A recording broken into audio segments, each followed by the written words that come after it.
This year in the NHL, there was a ton of players that really took that next step and really had a breakout year, but there was also some players that had a disappointing season. And now, continuing on in my one from every team series, we have one disappointing player from all 31 NHL teams last season. And for some of these, it was actually kind of hard to pick a player because the overall team just had a really good year. So there is a couple of exceptions in this video, but I think I did a pretty good job trying to figure out one per team. So without wasting any more time, let's jump right into the video. Starting off with the Anaheim Ducks, it was an easy pick for me. I went with Rickard Rakell. Now, Rakell, in my opinion, I kind of thought he was going to take that next step this year and really solidify himself as the best player on the Anaheim Ducks, but it was kind of much the opposite. He still had 43 points in 69 games, but only 18 goals, and this is a guy that you should be able to rely on 30 goals a year from. I'm pretty confident that he can have a bounce back year, and he's definitely going to need to if this Anaheim team wants to have any chance at getting back into the playoffs. For the Arizona Coyotes, my pick was Clayton Keller. Now, Clayton Keller is a young player who I thought was going to take that next jump and maybe even be like a 70 or 80 point guy this season,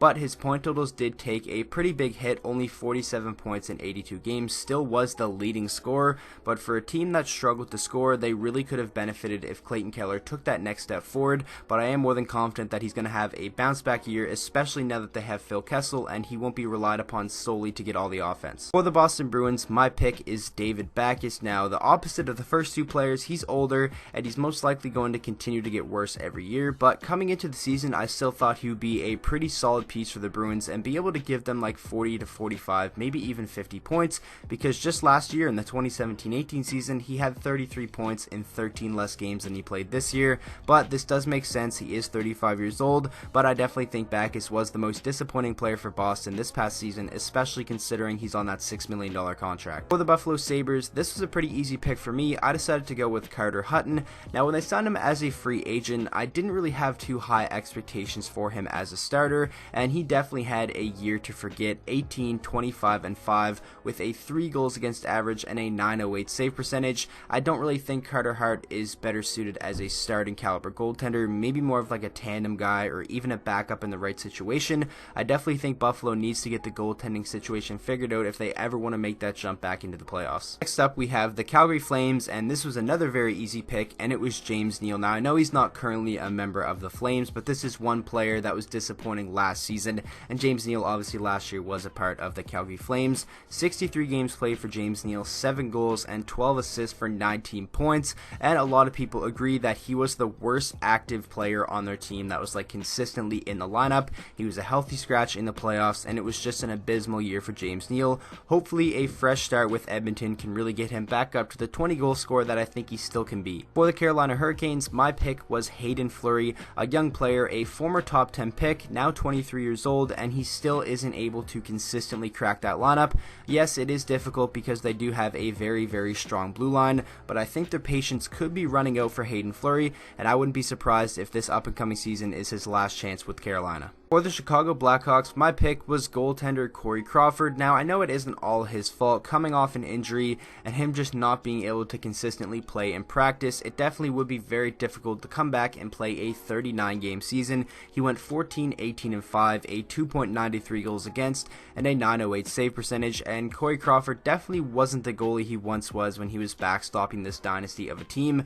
But now with Robin Lehner there and hopefully a healthy Corey Crawford, they can really just make each other better, and I'm really hoping for a bounce back season for him next year. For the Colorado Avalanche, my pick was Tyson Jost, another young player who I thought this was going to be the year he comes in and takes that next step in towards becoming the player they drafted him to be, a 10th overall pick, but now kind of just seems like his ceiling is maybe like a 40 point, maybe 50 point guy and like a third line center. And while yes, Colorado could still use that, it definitely is disappointing considering he was a 10th overall pick. Next up, we have the Columbus Blue Jackets, and my pick for them is Alexander Wenberg, a 24-year-old centerman, and just 2 years ago in the 2016-17 season, he was a 59-point guy, but the past 2 years have really not been kind to him, especially this past season. Only 2 goals for a total of 25 points. They could definitely use a bounce back season from Wenberg, especially considering how much they've lost this offseason, but I definitely wouldn't count on it, and maybe that 59-point season was just like a one-hit wonder. For the Dallas Stars, my pick was Jamie Benn. Now, this past season was kind of a down year for him, 53 points points in 78 games,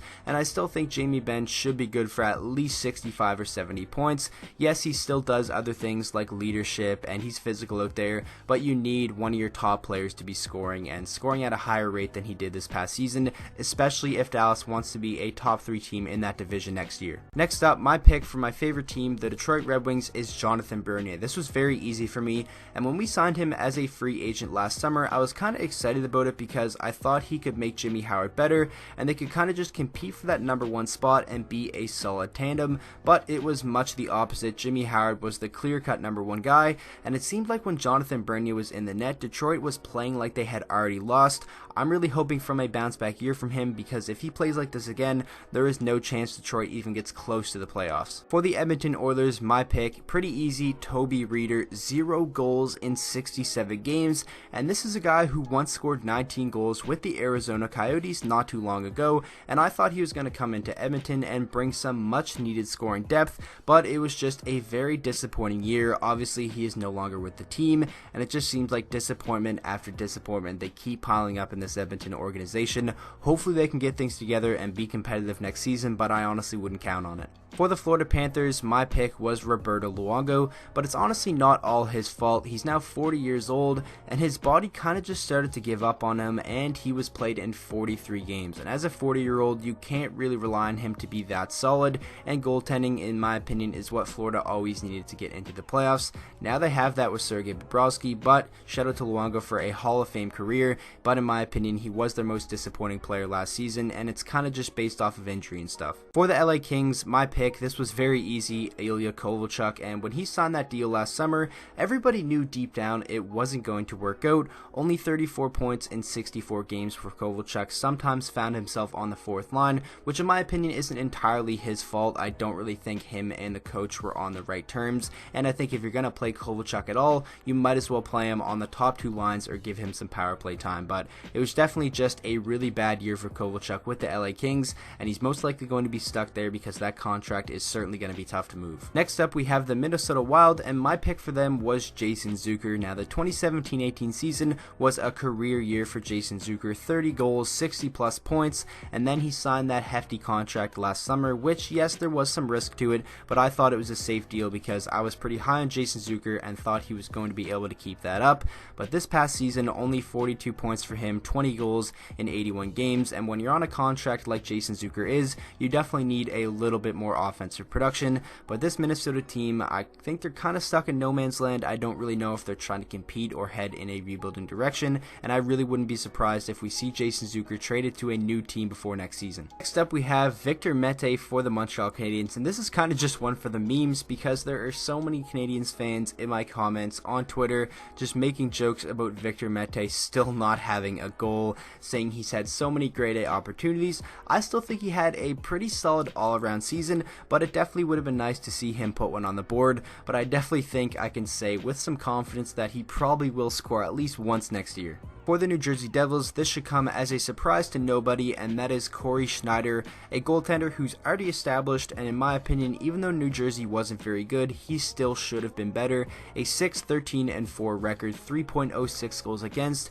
and a 903 save percentage. He even spent some time down in the American Hockey League where he only went 2-6. I think honestly we could be seeing the ending stretch of Corey Schneider's career as an NHL goaltender, and I would not be surprised whatsoever if Mackenzie Blackwood takes that number 1 spot away from him next season. For the New York Islanders, my pick is Jordan Eberle. Now, since coming to New York, he's been pretty solid, but this past season, only 37 points for Eberle in 78 games, and I think if they want to continue to be a good team, he's got to bounce back and at least be like a 20-goal scorer and maybe like a 50-point guy. He just signed a new extension with the Islanders this summer, so it looks like they still have confidence in him. We're going to have to wait and see, but I think at 29 years old, he still is very capable of bouncing back in a big way. For the New York Rangers, my pick was Brady Shea. The 2016-17 season, it was looking like he was on the verge of becoming an elite defenseman. 39 points. He was still super young at the time, but he has struggled to replicate that over the past 2 seasons. And yes, he has been on a not so good New York team,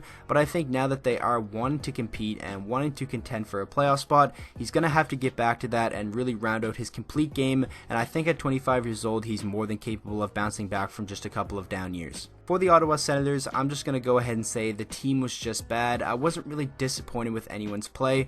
Brady Tkachuk had a strong rookie season, Colin White was good, Thomas Chabot had an amazing year, and even when Stone, Dzingel, and Matt Duchene were there, they were still having very good years. The team just didn't have enough behind them, and like I said, I wasn't really disappointed with anyone. The team was just bad overall. For the Philadelphia Flyers, this was another pretty easy one for me. My pick was Nolan Patrick, the former number 2 overall pick, now 2 seasons into his NHL career. It's kind of just looking like he's going to be a solid two-way centerman that has a little bit of offensive upside, and I think Philadelphia definitely would have wanted more. I still think he can break out and be like a 50 or 60 point guy while still being very solid two-way, but I think this was the year he was supposed to do that, and for that reason I was kind of disappointed with him. Next up, for the Pittsburgh Penguins, my pick is Olli Maatta. At one point he was seen as a really good young and up-and-coming defenseman for this Pittsburgh team, but the past couple years I've just been really disappointed with his game, and I think Pittsburgh has been too, and that is a big reason why we saw him traded to the Chicago Blackhawks this summer. I think Pittsburgh won that trade. I'm a big fan of Dominic Cahoon, but I was pretty disappointed with Olli Maatta, not even this season but just over the past 2 or 3 years. For the San Jose Sharks, my pick was Martin Jones, and this one was kind of tough because everybody on San Jose did relatively well, but I had Martin Jones on my fantasy hockey team, and that is a big reason why I realized he had such a bad year. A 36-19-5 record, you'd think, wow, how could he have had a bad year? But if he was the goaltender of a team, say like the Edmonton Oilers or like Ottawa or Detroit or something like that, he would have been talked about as like one of the worst starting goaltenders in the NHL. It was an abysmal regular season for him. He does put up pretty decent numbers in the playoffs, but I think now, especially with every team in the NHL getting better and San Jose losing some of their forwards, I think he has to have a bounce back year if they still want to be a dominant team. Next up, we have the defending Cup champs St. Louis Blues, and my pick is Jake Allen, but I think it was kind of a blessing in disguise for them because then they discovered Jordan Binnington, went on that amazing run to end the regular season, finished as a playoff team, and then obviously everybody knows once they got there, they made a historic run there as well and became Stanley Cup champions. I still think Jake Allen can be a solid goaltender in the NHL, but I don't think it's going to be with the St. Louis Blues, and I think he will be a prime target for a lot of teams that need a starting goaltender next season in terms of trade. For the Tampa Bay Lightning, my pick was just nobody. They had a historic regular season.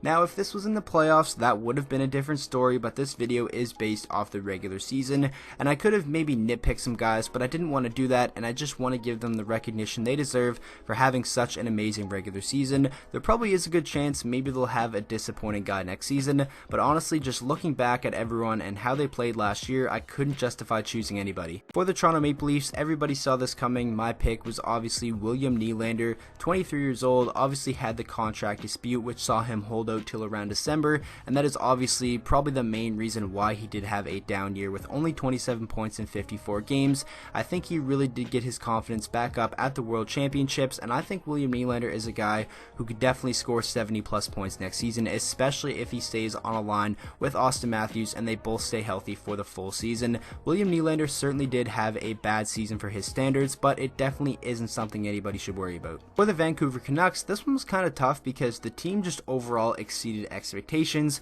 but then I just went with the obvious one and decided to go with Louis Eriksson. 11 goals, 18 assists for 29 points, making $6 million.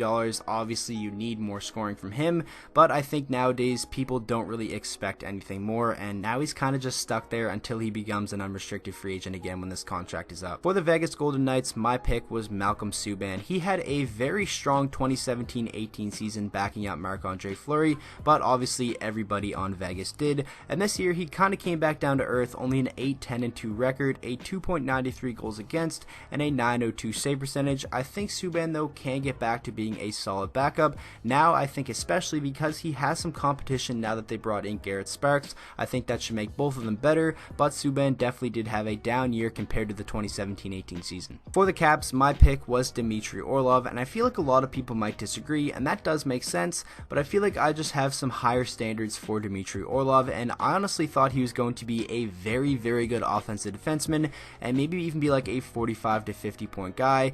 Over the past 2 years, I've made players that will break out videos, and I think both times I've had Dmitry Orlov in those videos. I'm not going to make that mistake anymore. He's now 28 years old. He still is very solid, but just in terms of what I expected from him, I was a little bit disappointed. And now, finishing off the video with Patrik Laine of the Winnipeg Winnipeg Jets, a pick I'm sure everybody saw coming. 30 goals, 20 assists for 50 points, still some decent numbers, but this was coming off a 44 goal season and everybody expected him to make another jump and maybe even be like a 50 goal scorer, but just the totals and the goals and stuff weren't the reason why everyone was upset and think he had a down year. He was honestly abysmal in his own end, and I definitely think he needs to clean that up or at least get back to being a super dominant offensive player for him to be regarded as one of the best goal scorers in the league again, and I think he needs to do that now, especially since Winnipeg has lost some of their depth this offseason if they want to get back to being a dominant team. That is going to wrap up today's one from every team video. I really hope you guys did enjoy.